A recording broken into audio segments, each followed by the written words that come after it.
I'll be curious to see if this video is in focus, because the one that I did last night, book launch soon, Song of Mornius, looked to me like it was out of focus the whole time. But you know, maybe I did that deliberately, kind of like a soft filter on the because I'm getting older and more Hague-looking, Hague-like as time goes on. Being a bus driver, I don't really fuss too much anymore. It's like I don't care. But anyway, that's not the point of my video. I was really excited when I got onto my channel, my new channel on YouTube, and I saw that I have 3 subscribers. I'm excited. It's encouraging to know people are in my corner rooting for me. It's really encouraging. I'm flattered. And I thought it would be kind of fun because I put up a post from December 18th, 2014, where I read chapter 1 as it was on the floppy disk. That was the condition that chapter was in 2014, when I believe I officially started to get serious about recreating the book. And then I rewrote chapter 1 because I didn't like the 3 scenes. It was very clunky. I thought I would make it all into one scene with a flashback. And I thought I could be a clever enough writer to just do it so well that any editor looking at it would just overlook the fact that there was a flashback in the very first chapter of my book. Well, no, not so much. The line editor, one of her nits about the story was, you put a flashback in your first chapter. Like, what were you thinking? You know, so one of the things I had to do right away was rewrite yet again chapter 1. Chapter 1 has had 3 edits now. It's been rewritten, it's had the line editor go through, it's had the copy editor go through it twice. By the way, I highly recommend my copy editor. She is awesome. She goes above and beyond. Any writers out there, wannabe writers who are looking for a good editor, I would recommend her, and I would give you her name if you drop me a private message. Okay. So I thought, for fun, just to treat my loyal supporters, my new supporters, people who actually are rooting for me, I just think that's just so fucking cool. Anyway, I thought I would let you hear what chapter 1 sounds like now. This would be chapter 1 as it would most likely be when this publishes in a few months. Okay, and I'm going to read from this book. Don't laugh. This is that art that I was saying in my last video that was plagiarized from the picture of smog. I just think it's a cool picture. And this was like the middle stage, and I kind of like to make proofs of my book every step of the way. Well, this was one of the steps, right? So it's just a proof, but I really like this cover. I wish I could use it, but I mean, not this picture. I wouldn't want to use this picture, but I like the style with how it is on the back, and you can kind of see this image of the cover. I think that's really a cool style, but alas, it is not to be. Okay, so I'm going to read chapter 1 as it is now. And again, I'm not a reader. I have gotten better, but I'm still not really super wonderful. But I will give it my best shot. Okay, Song of Mornius, chapter 1. Galen stumbled back the way he had come, clutching his staff. Mornius had been his sole possession through the years. He had tucked the ancient relic beneath the moldering straw that served as his bed in the dilapidated barn, hidden from sight as his mother had urged, in the one place his stepfather avoided. Now, as Galen approached the eerie silence of the ramshackle cabin, he leaned hard on the staff's support. Outside the front window, he jerked to an awkward stop, his right hand still gripping the axe's bloody handle. With a grimace, he lowered his head and ran his jaw along the shoulder of his gray tunic, wiping off the blood he felt trickling into his beard. The salty tang of fresh meat emanating from inside the cabin overwhelmed the familiar sense of the surrounding trees. Through the crack under the door, Galen caught a faint buzzing of insects.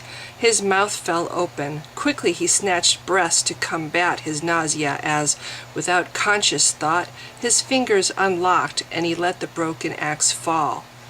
A gust of wind battered the treetops beyond the little cabin, bending the blue-bark conifers to its will. Shivering in his tunic and worn black leggings, Galen lifted his staff and pushed himself away from the one building he had known other than the barn for 19 years. He broke into a shambling run down the steep grade beneath the frozen trees, blindly driving himself headlong from the scene of his crime, the site of Seth Laval's murder. Onward he fled into blue-gray shadow, cleaving bracken and rough greenberry, sobbing for breath as he raced below the reach of the midday sun.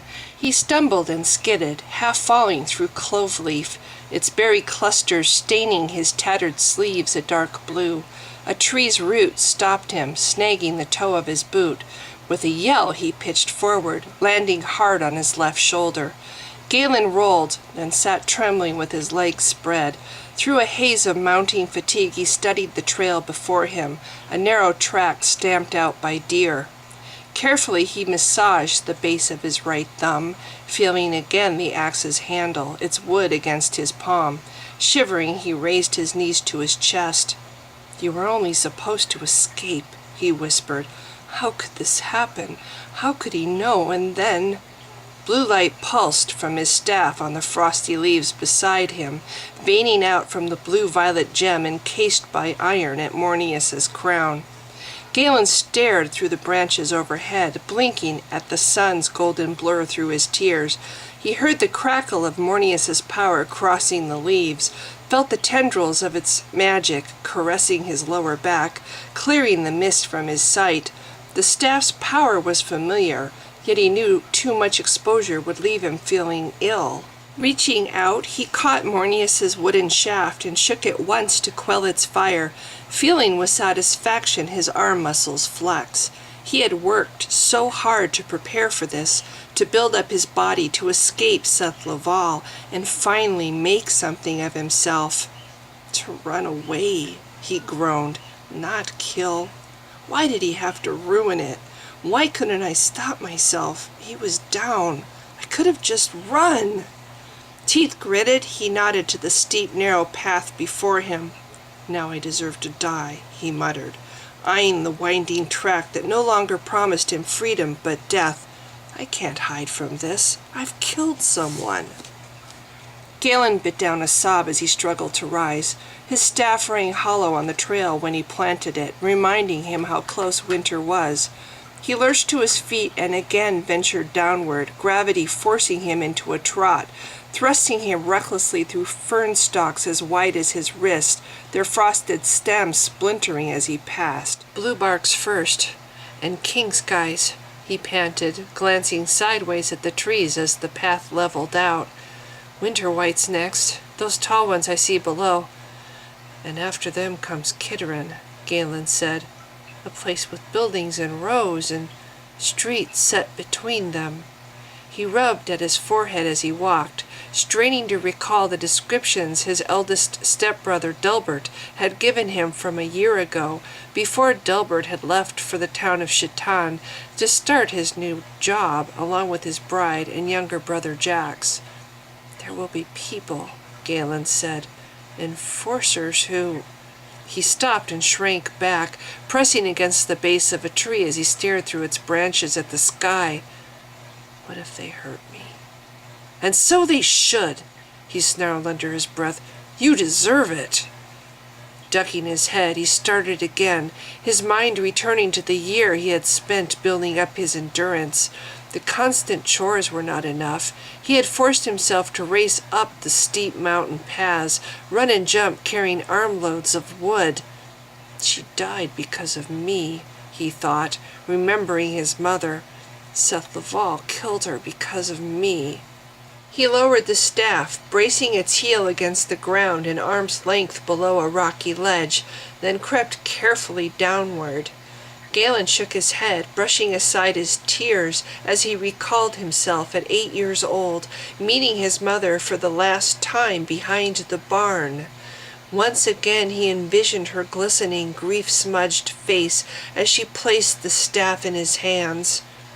This was Garrick's Galen.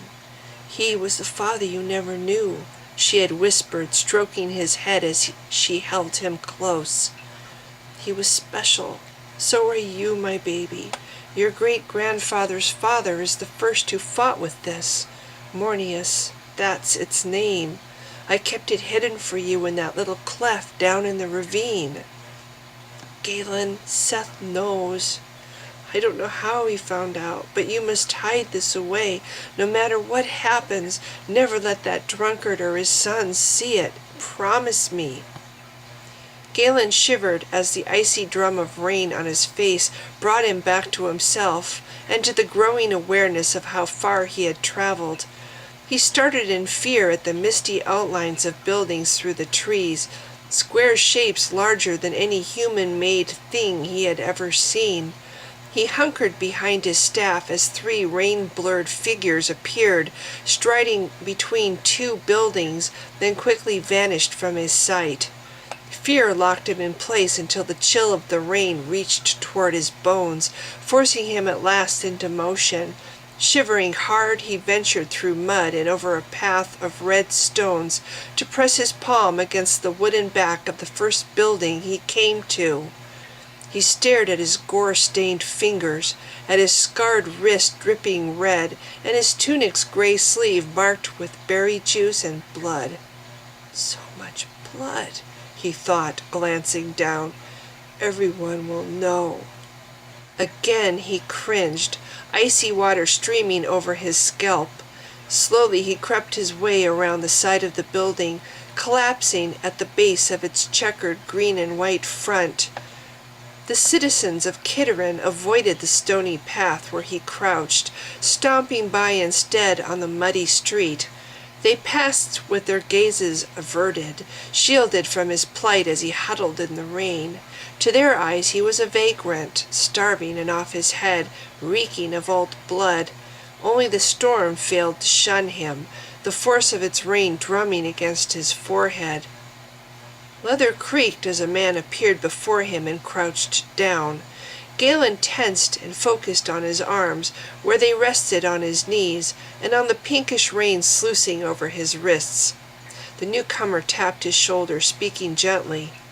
Hard times in Kitterin, aren't they? Galen flicked his gaze upward at the stranger's face, then immediately dropped his head. He studied his hands, the pale white gleam of his knuckles beneath his freckled skin. You'll freeze sitting out here. The man bent close, water trickling in rivulets from leather guards across his shoulders and arms.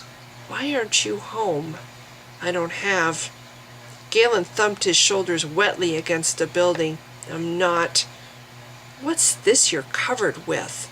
As Galen watched, the stranger slipped his hand under the fabric of Galen's dripping sleeve, catching the pinkish rain in his palm. Blood, the man said, sniffing what he held. He tipped his hand and let the soiled water trickle to the stones. What happened to you? Are you hurt? I see the bruise on your face, but nothing to account for this. Trembling hard, Galen stared at his knees. He swallowed, dismayed at the sudden thickness of his tongue. Then he shook his head and forced his head up to meet the stranger's brown eyes. Seth Laval, Galen said, forced to project his voice over the slapping of the rain against the mud. I was trying to escape. He was going to kill me. The stranger frowned and leaned closer. Kill you?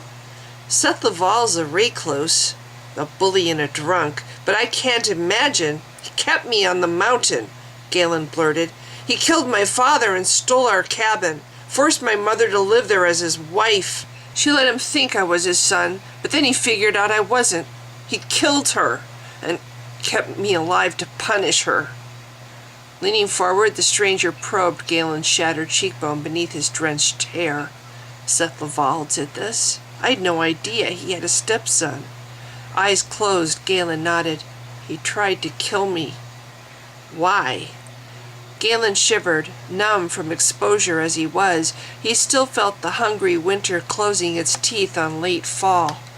"I was trying to escape," said Galen, "but then he caught me, and I grabbed the first thing I could, the axe he left on the table." Fingers caught Galen's left wrist, pushing back the threadbare sleeve of his tunic. He shivered at the stranger's touch, how the man traced the many scars crisscrossing his skin. "Years," the man whispered, and Galen, embarrassed, jerked back his hand. "Please," Galen said, "I need to see the enforcers. He's dead and I killed him. I can't go back home." "We'll sort that out later," the man replied. "Get up now. You'll catch your death sitting out here." Hands firm and gentle raised Galen to his feet. He tottered, but the larger man supported and turned him. Then they stumbled, as if comrades, through the rain.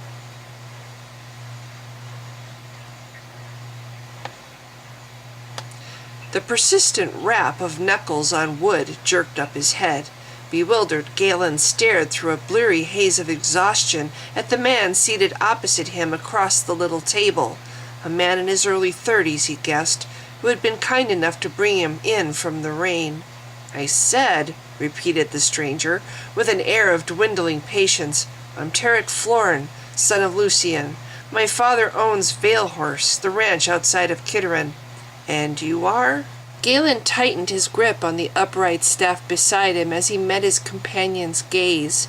His weary mind reeled, snatching him from the present and showing him once more what he had done, how his stepfather had tried to run after throwing the chair, and how the axe Galen carried seemed to have had a mind of its own. Seth Laval had toppled onto his stomach and, screaming, had dragged himself through a widening swath of blood. Galen remembered how he had stood over the dying man, his arms mindlessly rising and falling, remembered the blood warming his face and the splintering sounds in his ears. "You are?" the stranger opposite him repeated. Galen forced his gaze to focus on the other's bearded face. "Laval," he said. Galen, he added, frowning. After years of being called Runt or It, his real name lived far away in another time. Furtively he glanced at the steaming bowl before him, his stomach twisting into knots as he leaned back, staring despondently into his lap. He studied the bruise on the hand he held out of sight beneath the table, feeling again in his memory the axe's splintered handle, the weight of its head adding momentum to his strokes, the slight fleshy resistance when it struck. With a shudder he raised his head, blinking to clear his sight. In the tavern's amber light, his companion's eyes were hazel, he realized, not brown, and filled with motes of fire, a fierce determination belying his kindness. Around their little table large men pressed close. Galen shuddered at the pungent scents they brought with them, of roy, a beverage of barley yeast and shamara flowers, or worse, the fermented potato brew preferred by his stepfather. Despite himself, Galen cringed, tilted his staff closer, and pressed it to his chest. "I had a friend near Kitterin," his companion said, eyeing him, "who owned a gracken he'd raised from a cub. He gave it love, kept it gentle, but after his death, his younger brother, Alandari, took charge. You've heard this story, Galen? You know it?" Galen shook his head. He did not want to know. More men crowded the tavern. Trembling, he fixed his gaze on the kind stranger opposite him. "No, he has a name," Galen chided himself. "Tarek Florin." And now Galen read anger in his companion's gold-flecked eyes. "The gracken thinned down into a walking skeleton," said Tarek, "neglected and starved. Matar's brother had a cruel streak and liked to hear it howl, until one day the beast ripped out Alandari's throat. I know because my brother Cameron found him torn to pieces in their barn. The sight of it?" Tarek glared, his eyes brimming at his hands. "My only brother is dear to me. The sight of that death took the life right out of Cameron. For a time he lost himself, and I had to be there for him, to help him battle his sadness for many a ninth day." Galen stared at the cloth beside his bowl, tinged with blood from his hands, reminders of Seth Laval. Beside it steamed the stew he could not bring himself to eat. Was the beast destroyed? He asked, raising his voice over the tavern's din. Tarek grimaced, as if realizing the point of his tale had gone astray. Galen lowered his spoon, rotated it slowly in his stew. "Eat up," said Tarek, reaching to tap Galen's fingers holding the utensil. "We need to talk." Galen studied his food while the older man ate, letting his mind wander. With a practiced shake, he dropped his rust-colored hair over his eyes. Numbly, he glanced out the window at the twilight behind the rain. Tarek, he thought, looking again at the man across the table. Nervously, he glanced around him at the noisy tavern. Did Seth Laval come here? He wondered. How many of these people knew him? As Tarek set aside his spoon, Galen peered again at him from under his matted hair. "I can't eat until I get it over with," he admitted finally. "I need to confess. Please help me. I can't live with this on my head. The enforcers would listen to you." Tarek frowned at his hands and wiped them slowly with his cloth. "Am I to understand you're asking to die?" Galen looked at the untouched bowl before him and nodded. "Well, forget it," Tarek snapped. "There's more to this story, Galen Laval. You don't look like a killer to me." Leaning his weight against the creaky back of his chair, Tarek eyed Galen. "If you were stronger, I'd recruit you, too," he mused aloud. "I need warriors, criminals or not. You have no home and nowhere to go. I'd take you on, but for your safety I can't let myself—" "That's fine," Galen interjected, glancing up his staff's wooden shaft to its crown of talons above his head. "I don't want to be a burden." "Let me finish." Tarek reached across the table, and Galen stiffened as the larger man brushed aside his tangled hair. "You're no warrior," Tarek said, studying him, "and I'm headed to battle against things you don't want to see. Magic-warped humans we call Dax. They're muscle and toughened skin, strong and hard to kill. Some have wings. All have poisonous spines. The cult that makes them? Erebos' slavers?" Tarek shook his head. "No, I'd only endanger you more. My father has charged me with protecting Kitterin as well as Vale Horse.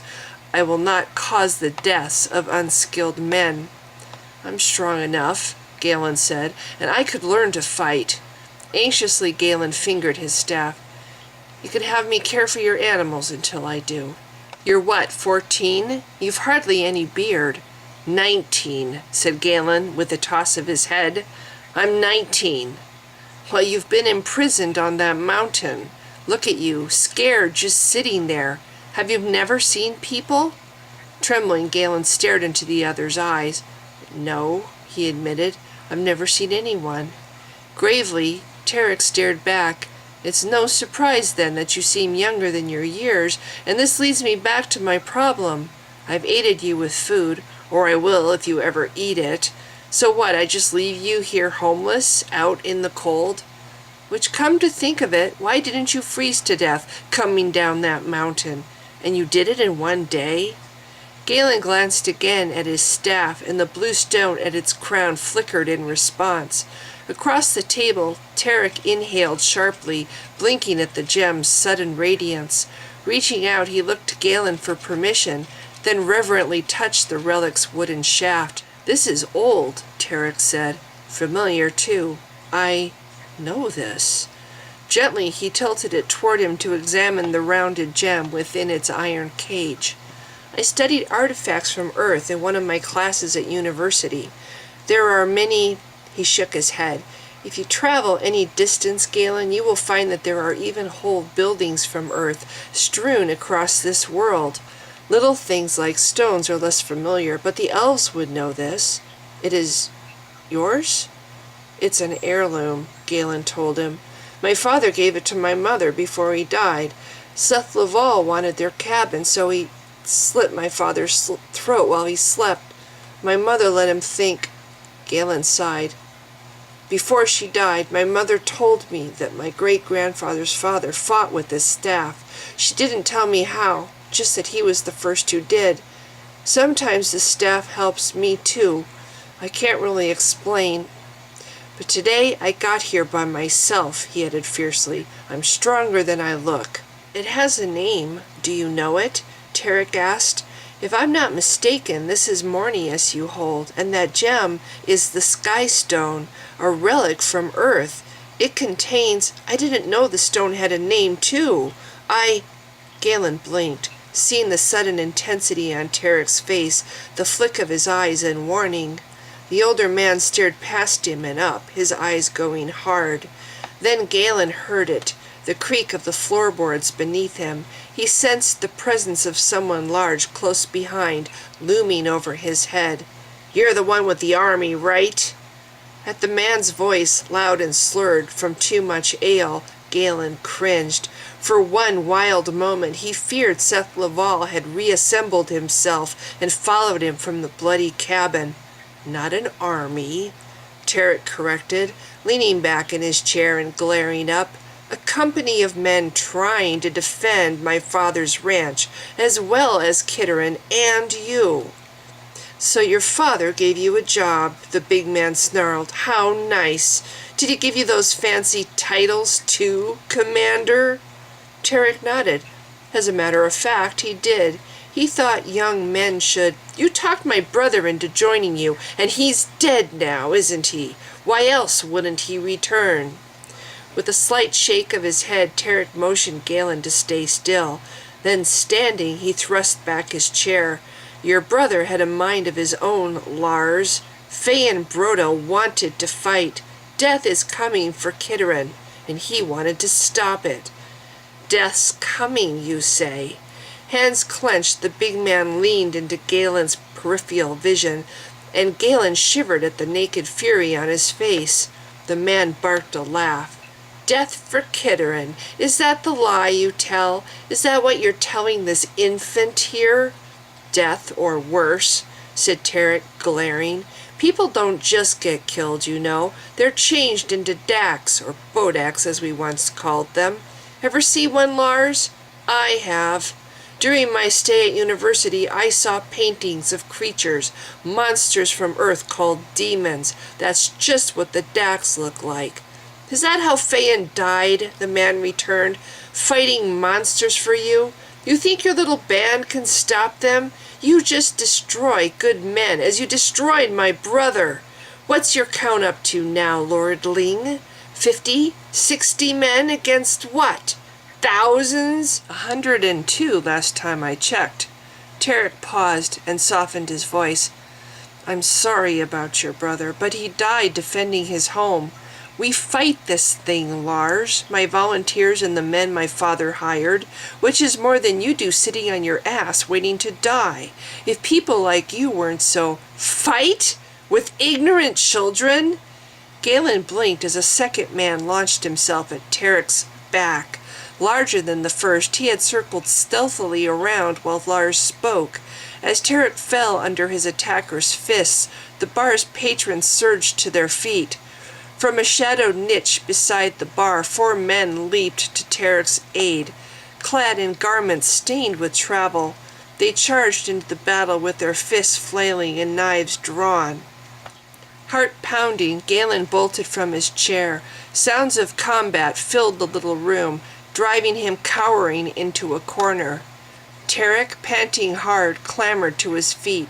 He threw a jab at the largest man, then stiffened as Lars Brodel caught him from behind, hooking an arm around his neck. Holding him fast, Brodel drew his sword, bent Tarek backward, and then with deliberate slowness slid the blade through Tarek's back and stomach. 2 men sprang to Tarek's defense, hammering the wide shoulders of his attacker. Ignoring them, Brodel adjusted his stance to support Tarek's weight while he viciously twisted the blade. With a gasp of pain, Tarek slid to the floor. Galen stared at the red pool spreading around Tarek. His staff trembled in his hand, its blue fire flaring brightly. As if from a distance he watched himself dart across the wooden floor, then crawl beneath the shifting knot of bodies. Clutching his staff, his hands still stained with murder, he crouched by Tarek.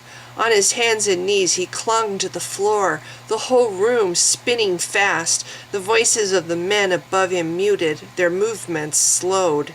Far in the distance he heard a fathomless voice command him as pressure mounted in his chest, threatening to tear him apart. Desperate for breath, Galen seized Tarek's forearm, hauling at the armored man's dead weight with all the strength he could muster from his one free hand. "Hang on!" Galen yelled. Muscles burned over his bruised ribs, pained him deeply in his left shoulder as he heaved backward out the doorway, dragging the wounded Tarek into the freezing rain. Then he knelt. "You're filth, you know that?" came Seth Laval's voice from his past. "Worthless! Why I ever let you live this long, I have no—" Galen hammered his fist against the red stones beside Tarek, pounding until his fingernails bit into his palm. He shuddered as the pain cleared his head, then bent over the wounded man. "You listened," Galen told him. "You tried to help." As he gripped Mornius, the agony in his chest shifted to his arm and then to his fingers, forcing his hand downward, bringing the weight of the skystone to bear against the gushing wound.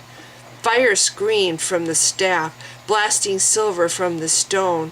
Eyes closed, Galen threw back his head, his writhing body gripped by a power from his childhood dreams. Darkness came to him. He sensed himself falling. Dimly he felt the shock of his shoulders striking the stony path.